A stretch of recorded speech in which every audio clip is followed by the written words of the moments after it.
Nama saya lahir dengan Edi Raharjo saja, ya.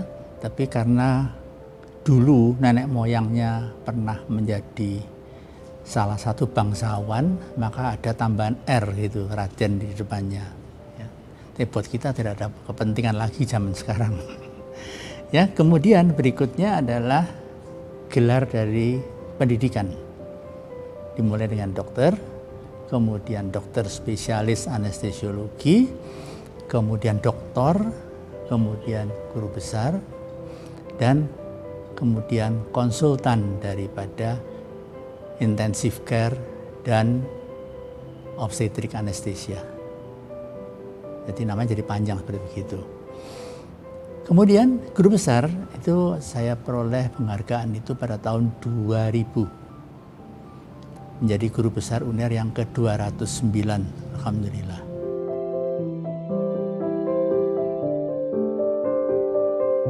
Baik, ada satu kilasan sejarah di situ. Saya lahir tahun 48 pada waktu banyak perang pada waktu itu dan aksi polisionil kedua, sehingga saya dibawa mengungsi dari satu kota ke kota lainnya sampai kemudian berakhir di Surabaya, dan kita membuka settlement, ya, rumah-rumah sementara begitu di daerah pesisir sebelah timur kota Surabaya. Itu sebelum saya sekolah. Dalam perjalanan, karena tidak di timur kota Surabaya, di tengah, pada waktu itu pusat kota adalah kota Madia yang sekarang kita kenal. Sering ayah saya itu kalau hari Minggu membonceng saya sepeda melalui jalan depan kampus UNER itu. Ya, depan waktu itu yang ada adalah baru aula dari Fakultas Kedokteran. Di sana beliau biasanya berhenti, kemudian mengatakan pada saya, jika kamu besok jadi dokter, kamu sekolahnya di sini. Ya, ini persis aulanya seperti itu. Rupanya harapannya itu kalau bahasa Jawa dikatakan tumus, ya, tembus begitu, sehingga saya yang semula ingin sekolah teknik menjadi sekolah kedokteran. Ya. Tapi pada waktu itu tahun 1966 ya, 1967 peralihan itu, pada waktu itu sekolah kedokteran itu masuknya tidak sukar, selesainya yang sukar. Ya, itulah yang kita alami pada waktu itu. Tapi perjalanan SD, saya sekolah di Jalan Simpang Dukuh, kemudian SMP 6 di Jalan Jawa, kemudian SMA 5 di Wijaya Kusuma, kemudian selesai lulus, mencoba mendaftar di Fakultas Kedokteran, datang satu kali menyebutkan nama dan fotokopi ijazah, setelah itu beberapa 2 minggu dipanggil lagi, dikatakan diterima. Jadi hidup sangat sederhana pada waktu itu. Masuknya gampang, tanpa ada tes-tes yang sulit-sulit itu.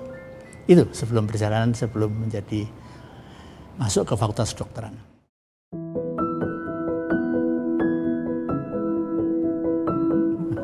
Kita lihat bahwa saya lulusnya itu adalah tahun 1973. Ya, terus masuk sampai kemudian tahun 77 jadi spesialis. Ya, itu perjalanan masuk tahunnya. Perkuliahan tempo dulu itu rasanya susah banget. Kenapa? Karena tahu tiba-tiba saja kita itu harus mempelajari buku bahasa Inggris. Ya, untung saya waktu itu Inggris saya bagus, jadi bisa berhasil. Tapi teman-teman yang lain tidak terlalu beruntung, sehingga sampai malam itu belajarnya itu sambil klesotan di muka perpustakaan. Perpustakaannya di lantai 2 dari aula itu. Ya, kita pinjam buku ya di situ, kemudian kita pelajari. Padahal bahasanya saja baru sedikit-sedikit dimengerti. Ya. Dan begitu susahnya sehingga ketika kelas Propadus itu yudisium, hampir separuh daripada mahasiswanya itu gagal studi, ya. Nah, kenapa? Karena pada waktu itu sebagian, menurut kami mahasiswa ya, sebagian dari dosen-dosennya itu baru pulang dari Amerika. Karena waktu itu ada kerjasama dengan University of California. Jadi Amerikanisasinya masih lekat gitu ya. Di Amerika begini, di Amerika begini. Gitu. Nah ini di Surabaya ya. Amerika. Ya, sehingga kami kesulitan pada waktu itu belajar dan ya itu banyak teman-teman yang kemudian gagal studi. Alhamdulillah saya termasuk yang bisa jalan terus. Gitu.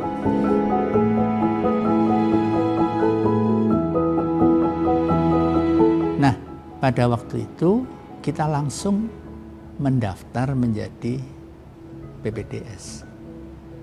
Ya, jadi PPDS itu dimungkinkan pada waktu itu dan dari waktu ke waktu memang peraturannya berubah-ubah. Satu saat kita harus masuk wamil dulu.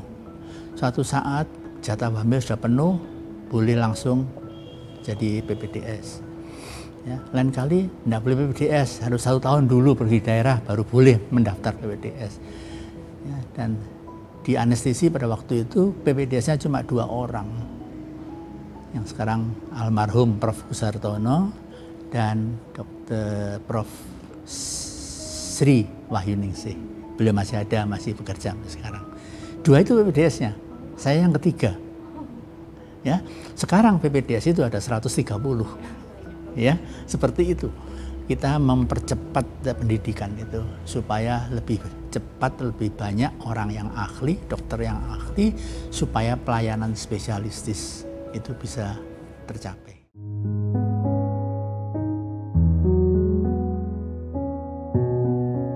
Kesempatan belajar ke luar negeri itu adalah kesempatan yang pada waktu itu sangat-sangat langka. Tapi kita rasakan bahwa itu diperlukan untuk membuka wawasan daripada mindset kita.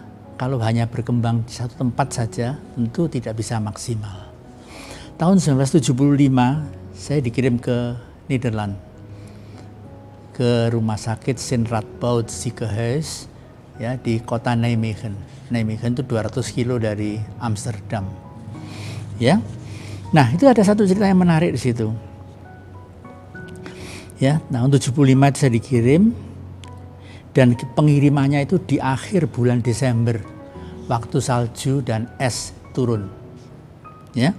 Sementara di lapangan terbang Schiphol, saya mendarat dengan uang hanya 100 gulden di saku. Ya, dan dengan pesan bahwa uang saku akan diserahkan nanti di stasiun kereta api Nijmegen oleh dokter atau pegawai yang menjemput saya. Ya saya kok ya mau gitu loh. Kalau sekarang dipikir begitu ya nggak mungkin ya. Tapi waktu itu sudahlah, berangkat aja. Umur saya masih 27-28 tahun. Ya. Jadi seperti itu. Bagikan perpeloncoan yang tidak habis-habisnya. Tapi semua itu menempa pribadi saya dan menghasilkan powerful change yang sangat saya syukuri. Ya, karena dari sana kemudian saya mendapatkan kesempatan 3 bulan ekstensi di kota lain, waktu itu di Utrecht, untuk belajar anestesi bedah jantung. Di luar kontrak semula, tapi saya mendapat tambahan, karena saya tunjukkan upaya-upaya saya dan perhatian yang cukup intens. Kemudian saya sempat mendapat beasiswa tambahan, pergi ke Inggris ke 2 center, pergi ke 2 atau 3 center, pergi ke Swedia di 1 center, ya, terus mestinya pergi ke Denmark juga, tapi pada waktu itu saya sudah capek, karena 2 minggu, ya.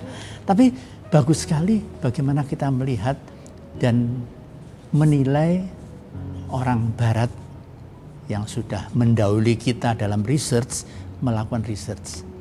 Sehingga saya mendapat tambahan bukan hanya belajar anestesi, tapi belajar juga tentang anestesi bedah jantung dan untuk research. Itu tambahannya di sana. Setelah itu tidak ada satu proses yang panjang seperti yang pertama. Pada tahun 95 atau 94, saya lupa persisnya, saya 3 bulan mendapatkan pendidikan tentang hospital management di Melbourne. Ya, pada waktu itu kita perlu menambah jumlah rumah sakit dan pusat pendidikan, karena itu diperlukan sedikit ilmu tambahan tentang manajemen. Itu yang saya pelajari.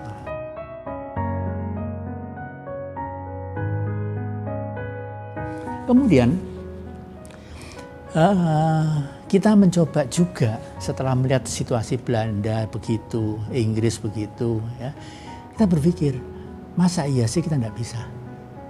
Coba-coba.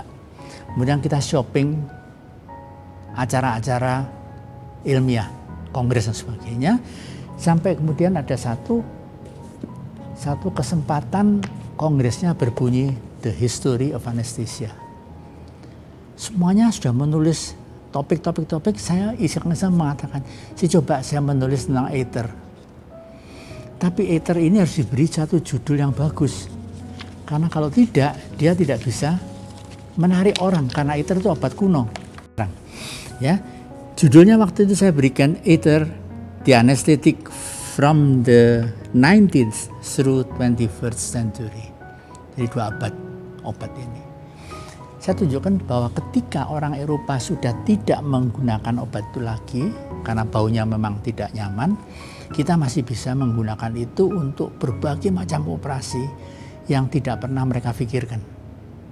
Karena pada waktu itu kita hanya punya itu. Ya.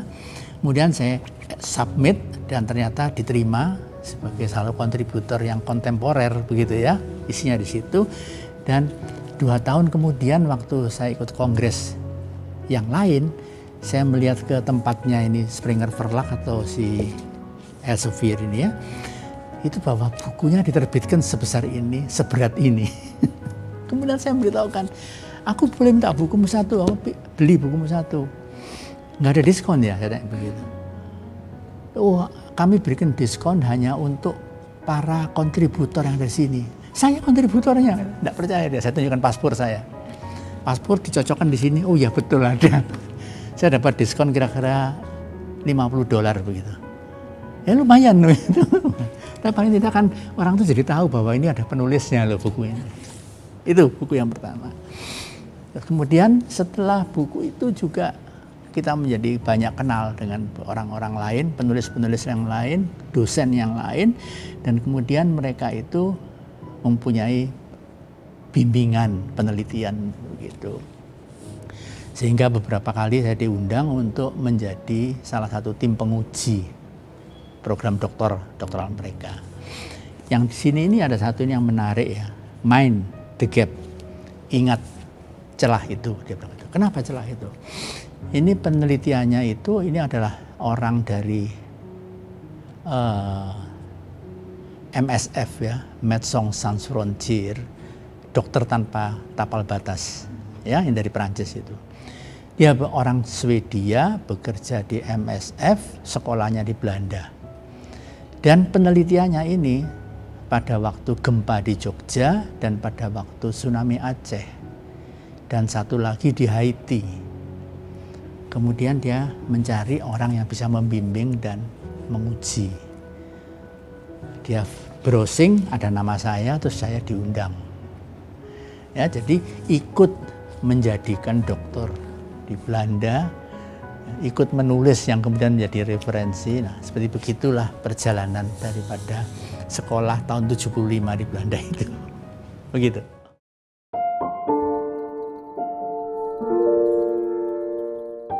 Ya, buku ini. Nah, ini kemudian kalau kita lihat ya, buku ini pakai judul bahasa Inggris Indonesian Caring Physicians. Ya. Ini ditulis oleh satu tim ya yang dia memilih beberapa orang dokter, tidak tahu dari mana pilihannya, randomnya, tapi kemudian dia mencari data itu dan memberikan komentar-komentar tentang apa yang dilakukan oleh dokter tadi itu. Ya. Untuk saya waktu itu tulisannya cegah rakyat sakit, bukti pencapaian layanan. Nah, salah satu gambar daripada yang mendasari buku Ether tadi itu adalah gambar ini yang muncul dalam jurnal di Australia beberapa tahun yang lalu. Dan ini kemudian saya ikut sertakan kepada tim penulis ini, dan ternyata itu yang menarik kenapa disebut sebagai jangkauan pencapaian bukti pencapaian layanan. Jadi sampai ke pulau-pulau terpencil barang ini bisa dipakai, teknik ini bisa dipakai, seperti begitu. Ya. Dan kalau kita lihat gambar saya ini, kita bisa membayangkan lah, situasi begini itu masih ada di sana saat ini. Sehingga kita harus banyak mengejar tidak hanya teknologi dan penulisan yang sangat super, tapi pelayanan yang sangat super diperlukan. Ya.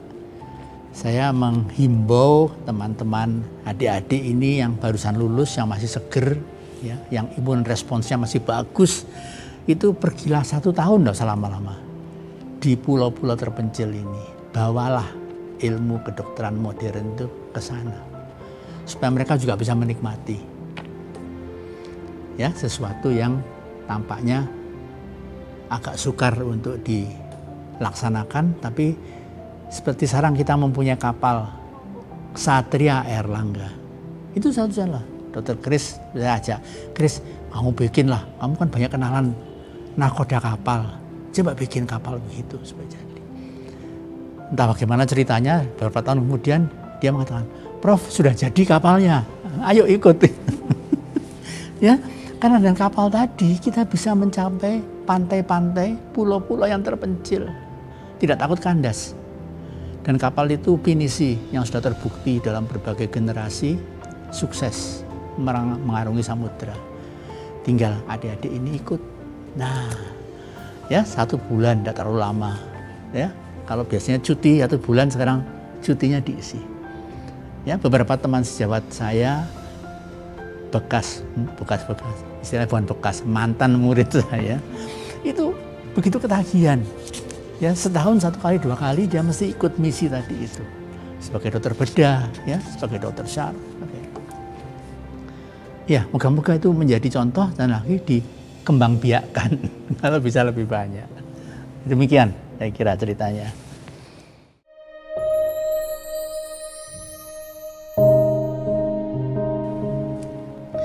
Saya beruntung ya pada waktu itu, ya, selain 1-2 mata pelajaran yang saya memang lemah begitu, di tempat-tempat yang lain saya cukup kuat.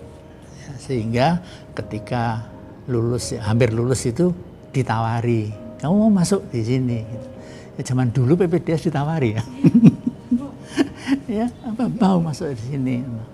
Ya, ada 2 yang menginginkan saya, tapi pilihan saya justru jauh sekali, yaitu di anestesi. Karena pada waktu itu kita melihat sebagai DM, ya, mungkin ini juga satu pelajaran juga buat guru-guru kita. Kita melihat bahwa ada spesialisasi yang membutuhkan kesabaran tinggi. Artinya mengobati pasien itu pelan-pelan sampai 3 bulan gitu baru bisa bergerak tangannya sedikit. Ini perlu kesabaran yang tinggi. Kalau setup dari mindset saya ingin bahwa kalau saya memberikan suatu obat, cepat kelihatan efeknya, benar atau salah, kurang atau lebih, seperti begitu. Jadi immediate result. Nah, kalau kemudian saya memilih bidang ilmu yang memang lambat proses penyembuhannya, tentu tidak akan match. Jadi untung waktu itu saya tidak tahu kalau saya diundang sebenarnya. Beberapa tahun kemudian kita ketemu simposium, dokter tadi bilang pada saya, Ed, kamu mestinya itu saya ajak supaya jadi asisten saya. Gitu. Jadi tahunya baru belakangan gitu ya. Tapi untung saya tidak tahu sehingga saya tidak mendaftar. Seperti begitu. Nah, di anestesi kita bisa melihat pasien sadar, diberi obat, tidur. Kalau obatnya banyak, tidurnya panjang. Kalau obatnya cocok, persis dosisnya, dia cepat bangunnya. Seperti begitu. Kemudian kalau pada pasien yang misalnya tensinya, tekanan darahnya rendah, kita segera memberikan obat yang inotropik positif atau vasokonstriktor, jelas mekanismenya, jelas reseptornya, dan jelas efeknya. Jadi hal itu yang mendorong saya, kalau gitu saya pilih ini. Kemudian di belakangan hari setelah beberapa tahun berjalan di anestesi, anestesi berkembang ke intensive care, ya, terapi intensif, berkembang ke arah resusitasi, ya. Bahkan kita sekarang kenal teknik hipotermi, untuk mendinginkan badan seorang pasien supaya kebutuhan oksigennya berkurang, supaya dia bisa lebih tahan hipoksi, sehingga kemungkinan tertolongnya lebih besar. Dan itu berkembang terus seperti itu.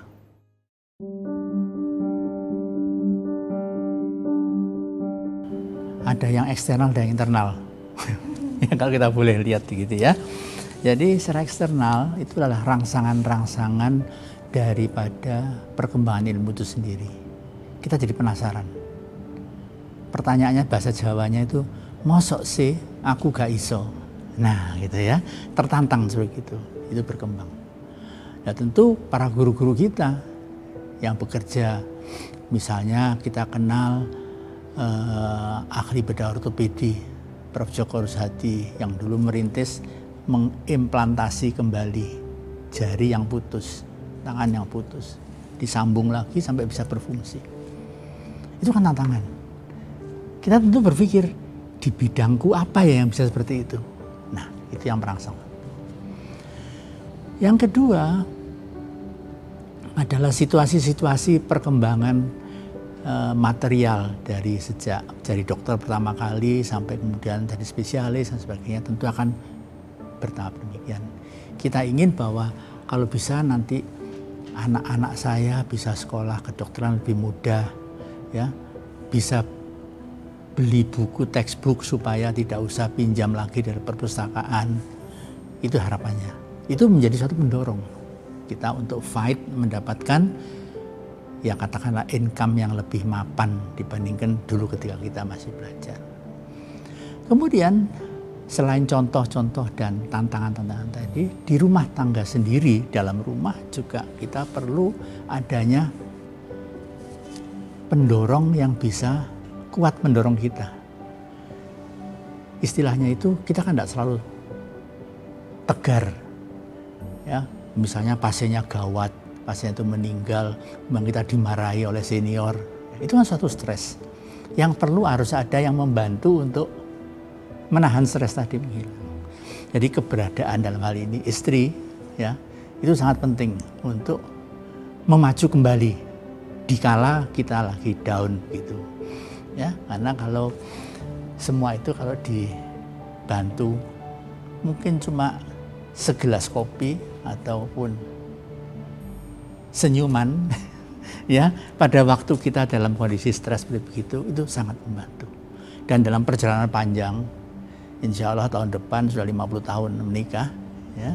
Kalau diparingi Gusti Allah untuk dapat sampai begitu, kita lihat bahwa it takes time, it takes effort, it takes fights, ya. Kadang-kadang kita bertengkar, tapi itu sudah membuat kita jadi kuat. Dan itu banyak sekali membantu kita sampai sukses seperti ini. Dalam pidato pengukuhan saya guru besar, saya jelaskan beberapa poin. Kita itu perlu dokter yang super baik. Loh, kok super baik kenapa loh? Karena kalau baik saja masih bisa dikembangkan menjadi super baik. Contohnya bagaimana? Saya sudah praktek di sini. Saya sudah menolong banyak pasien. Itu baik. Tapi super baiknya, apakah Anda juga menolong, mengobati pasien-pasien yang kebetulan tidak di sini? Kalau kita pergi ke pulau-pulau yang di perbatasan Indonesia, ya, kita pergi ke perbatasan negara kita. Di sana itu kondisinya itu begitu sulit. Jangankan kita mencari obat, mencari air aja sulit. Nah sekarang saya mengharapkan kepada saya pada setiap kesempatan memberi bekal kepada para mahasiswa. Don't be just another doctor. Tapi jadilah dokter yang super baik tadi, agar kamu berkesempatan berpikir lebih jauh untuk yang sekarang belum dilakukan, yang belum dikerjakan. Ya, apa itu dok? Saya beri contoh gitu. Bagaimana seorang pasien yang mengalami muntaber tanpa ada infus harus kita tolong. Ya. Kemudian kita dulu kenal, pada zaman saya baru diperkenalkan oralit. Sebelum itu belum ada. Tapi setelah oralit saya pikir iya, memang tidak semua pasien bisa ditolong dengan oralit. Tapi banyak pasien yang sudah bisa ditolong walaupun tanpa infus. Nah, konsep-konsep seperti begitu banyak di setiap rumah, di setiap spesialisasi, di setiap penyakit ada semacam itu. Ya, seperti contoh kalau ada orang infark, ya paling bagus. Kalau di Surabaya dibawa langsung ke laboratorium pemasangan kateterisasi, pasang kateterisasi, cek selesai. Pasang ring berapa? 2, 3, bagus. Tapi kalau Anda di Pulau Aru, bagaimana bisa pasang ring? Jadi harus ada alternatif medicine yang kita kembangkan dan diteliti oleh universitas. Universitas sebagai tempatnya, dosen-dosen sebagai pembimbingnya, mahasiswa itu sebagai penemu keilmuannya. Itu yang saya harapkan bisa kita kembangkan.